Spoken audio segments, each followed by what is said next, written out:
कक्षा 11वीं इतिहास औद्योगिक क्रांति के बारे में पढ़ाने जा रहा हूं और समझाने जा रहा हूं।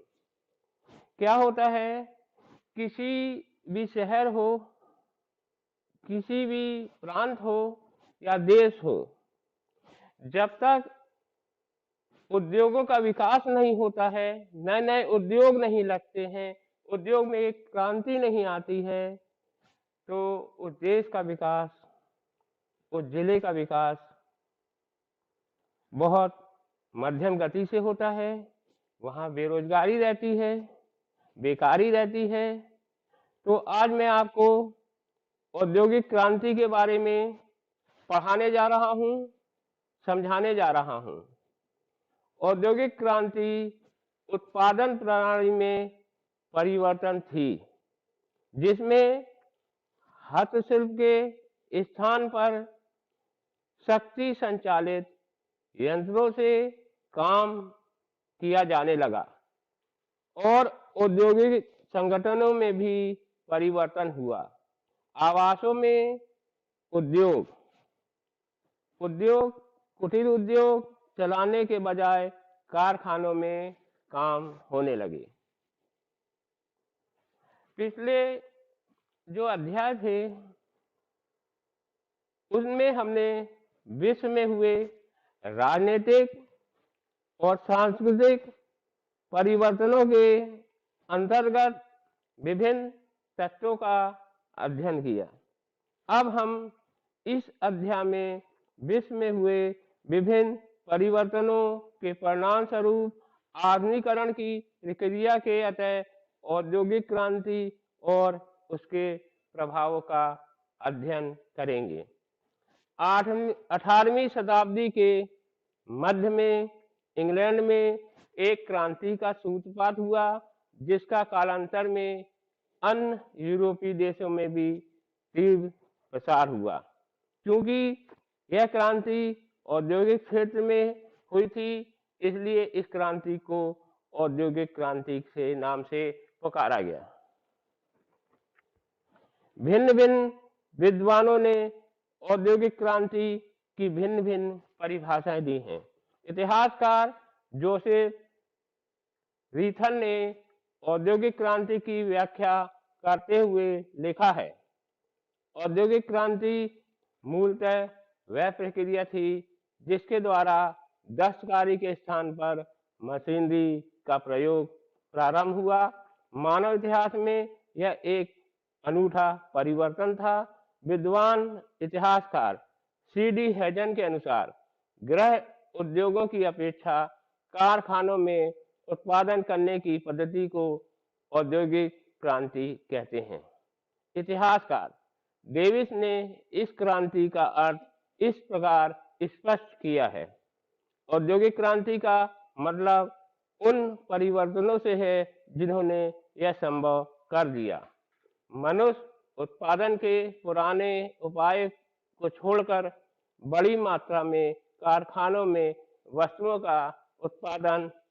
एलिस और जॉन ने इसका अर्थ विशुद्ध रूप से समझाते हुए लिखा है। औद्योगिक क्रांति क्या थी? यह हाथ से काम लेने के बजाय मशीन से काम लेने का परिवर्तन था। यह घरेलू प्रणाली से यानी घर में बैठकर चीज बनाने की फैक्ट्री प्रणाली का परिवर्तन भी था। डॉक्टर भूपेश चंद्र सक्सेना ने इस क्रांति का अर्थ स्पष्ट करते हुए लिखा है, उत्पादन साधनों में परिवर्तन हो जाने का नाम ही औद्योगिक क्रांति है। मैग्नस वर्नस ने औद्योगिक क्रांति का अर्थ स्पष्ट करते हुए लिखा है, औद्योगिक क्रांति केवल व्यापार का दैत्याकार विकास ही नहीं था, वरना उत्पादन के क्षेत्र में भी आशा से अधिक प्रगति थी।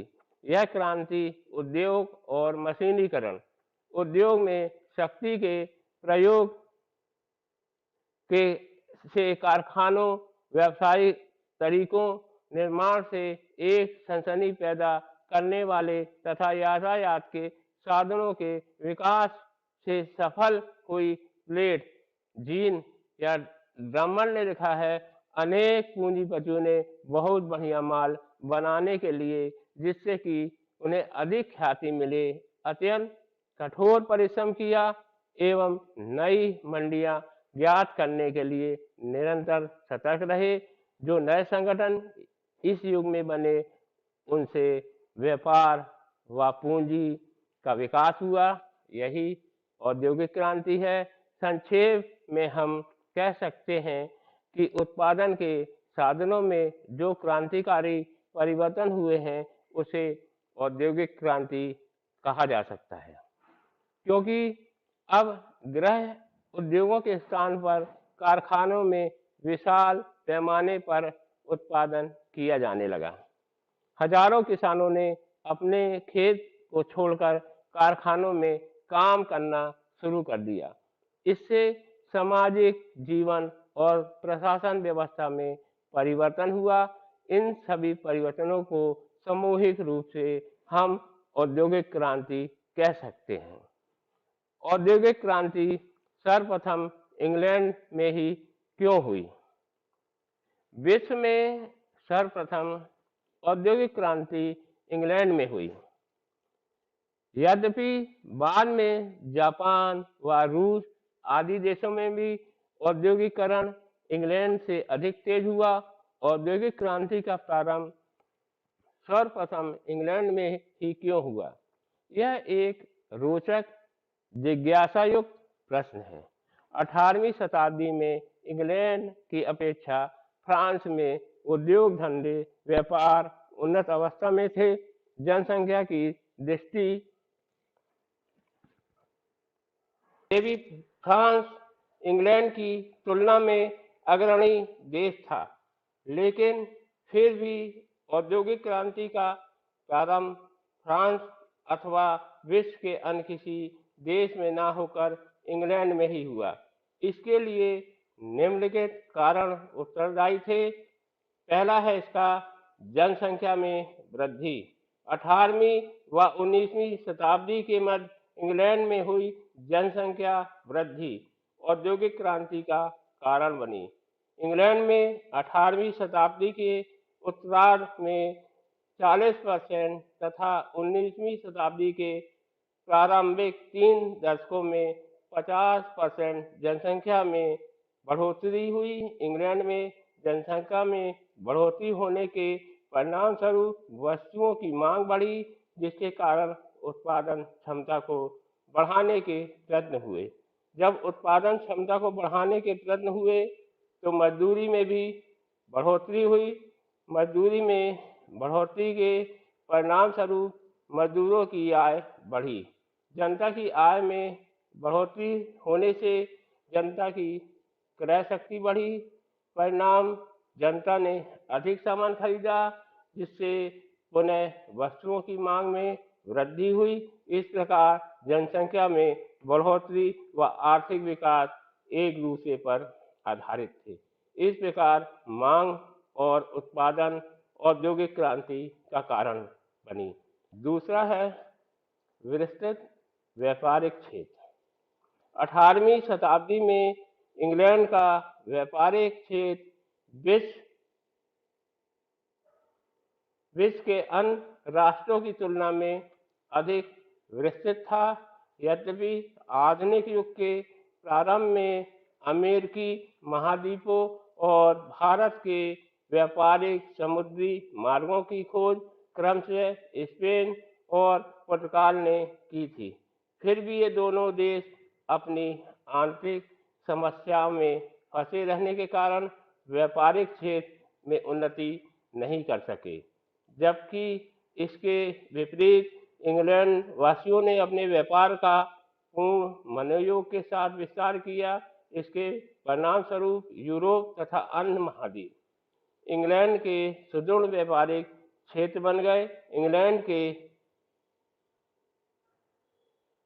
के व्यापारिक क्षेत्र के विस्तार में इंग्लैंड के विभिन्न उपनिवेशों का भी सराहनीय योगदान रहा। विभिन्न उपनिवेशों में विभिन्न वस्तुओं की आपूर्ति की निरंतर मांग थी। इस निरंतर मांग की पूर्ति के लिए सस्ती विधियों द्वारा अधिक माल का उत्पादन करना आवश्यक हो गया। इससे औद्योगिक क्रांति के प्रादुर्भाव में महत्वपूर्ण योगदान दिया। तीसरा है यातायात की सुविधा। 18वीं शताब्दी में यातायात के साधनों का महत्वपूर्ण विकास हुआ।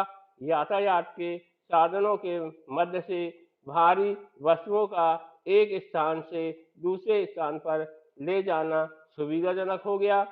इस सुविधा से औद्योगिकरण का तीव्र गति से विकास हुआ। 1830 ईस्वी में रेलगाड़ी के आविष्कार के पश्चात सामान ढोने के लिए रेल का प्रयोग प्रारंभ हुआ। इससे उद्योगों में यकायक तेजी आई।